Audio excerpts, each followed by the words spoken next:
सुख और मन की शांति है इन बातों में। रोज मंदिर में सुबह घंटी बजाता हूँ, सोया हुआ खुद हूँ और भगवान को जगाता हूँ। कर्म का फल इंसान को उसी तरह ढूंढ लेता है जिस तरह बछड़ा सैकड़ों गायों के बीच अपनी माँ को ढूंढ लेता है। मैंने पूछा भगवान से, कैसे करूं आपकी पूजा? भगवान बोले, तू खुद भी मुस्कुरा, औरों को भी मुस्कुराने की वजह दे, बस हो गई पूजा। दूसरों की परेशानी का आनंद ना ले, कहीं भगवान आपको वह गिफ्ट ना कर दे, क्योंकि भगवान वही देता है जिसमें आपको आनंद मिलता है। अगर किसी और का दुख देखकर आपको भी दर्द होता है तो इसका मतलब है कि आपकी आत्मा में परमात्मा विराजमान है। तू करता वही है जो तू चाहता है, होता वही है जो मैं चाहता हूँ। तू वही कर जो मैं चाहता हूँ, फिर होगा वही जो तू चाहता है। सुंदर पुष्पों तक पहुँचने के लिए कांटों से होकर गुजरना पड़ता है, ठीक उसी प्रकार उत्कृष्टता को प्राप्त करने के लिए बाधाओं से भी लड़ना पड़ता है। कभी कभी हम गलत नहीं होते हैं, लेकिन हमारे पास वो शब्द ही नहीं होते जो हमें सही साबित कर सके। किसी की मुस्कुराहट की वजह बने या ना बने, किसी के दर्द की वजह कभी ना बने। भगवान का भक्त होने का मतलब यह नहीं कि आप कभी भी गिरेंगे नहीं, पर जब आप गिरेंगे तो भगवान आपको स्वयं थाम लेंगे। गरीबों के बच्चे भी खाना खा सके त्योहारों में, तभी तो भगवान खुद बिक जाते हैं बाजारों में। श्री कृष्ण कहते हैं कि जन्म लेने वाले के लिए मृत्यु उतनी ही निश्चित है जितना कि मृत होने वाले के लिए जन्म लेना, इसलिए जो अपरिहार्य है उसे पर शोक मत करो। मन का झुकना बहुत जरूरी है, केवल सर झुकाने से भगवान नहीं मिलते। लोगों ने कुछ दिया तो सुनाया भी बहुत कुछ, ऐ खुदा एक तेरा ही दर है जहां कभी ताना नहीं मिला। प्रार्थना करो केवल इसलिए नहीं कि कुछ जरूरत है, बल्कि इसलिए कि हम शुक्रगुजार हैं भगवान के। जो कुछ हमारे पास है वो बहुत कम लोगों को नसीब होता है। जिस प्रकार एक फूल में खुशबू है, तिल में तेल है, लकड़ी में अग्नि है, दूध में घी है, गन्ने में गुड़ है, उसी प्रकार यदि आप ठीक से देखते हो तो हर व्यक्ति में परमात्मा है। भगवान तब भी आपकी प्रार्थनाएं सुनते हैं जब आपके पास उनसे बोलने के लिए शब्द नहीं होते हैं। जो अपना ना हुआ उस पर कभी हक ना जताना, और जो समझ ना सके उसे कभी दुख ना बताना। भगवान को मंदिर से ज्यादा मनुष्य का हृदय पसंद है, क्योंकि मंदिर में इंसान की चलती है, हृदय में भगवान की।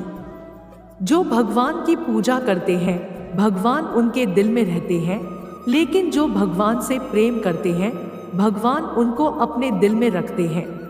महाभारत युद्ध में कृष्ण भगवान यह दिखाना चाहते थे, पाप की हार होती है और सत्य की जीत। भगवान हमसे जो भी लेते हैं उसे हमेशा दोगुना वापस करते हैं।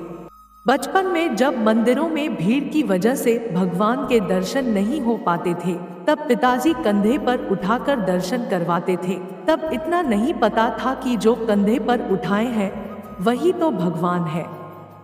ईश्वर पर आप तभी विश्वास कर सकते हैं जब आपको खुद पर विश्वास हो, क्योंकि ईश्वर बाहर नहीं हमारे अंदर ही है। मैंने एक बुजुर्ग से पूछा किस क्षेत्र में अच्छा करियर बन सकता है। उन्होंने उत्तर दिया, इंसान बनो, इसमें फिलहाल बहुत स्कोप है और कंपटीशन तो बिल्कुल भी नहीं है। जीवन एक यात्रा है, रोकर जीने से बहुत लंबी लगेगी और हंसकर जीने पर कब पूरी हो जाएगी पता भी नहीं चलेगा।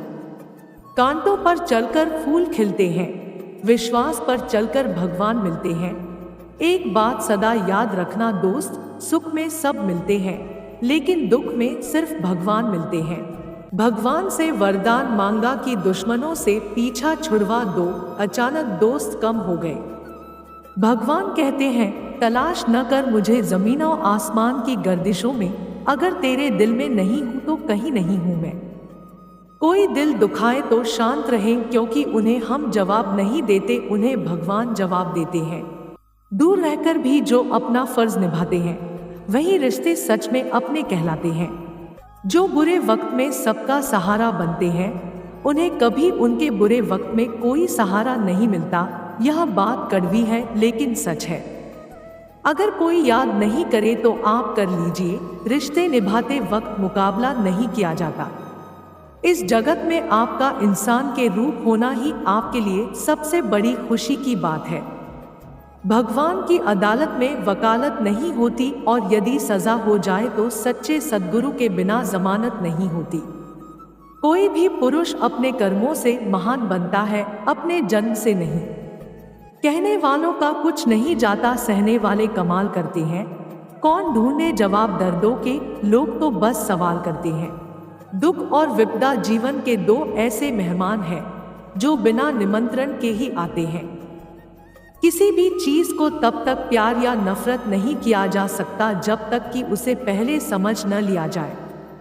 अनुपयोग से लोहा जंग खा जाता है, स्थिरता से पानी अपनी शुद्धता खो देता है, इसी तरह निष्क्रियता मस्तिष्क की ताकत को खो देती है।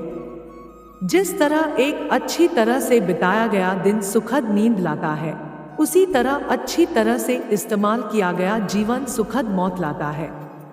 कहते हैं काला रंग अशुभ होता है, पर स्कूल का वो काला ब्लैक बोर्ड लोगों की जिंदगी बदल देता है। कोशिश हमेशा परिणाम मिलने तक करें, क्योंकि दुनिया सिर्फ परिणामों को सलाम करती है, कोशिशों को नहीं। अगर इस वीडियो से आपकी लाइफ में 1% भी वैल्यू ऐड होती है तो आप भी मेरी लाइफ में 1% वैल्यू ऐड कर दीजिए। आपका सब्सक्राइब करना मेरी लाइफ में 1% वैल्यू ऐड करेगा। धन्यवाद।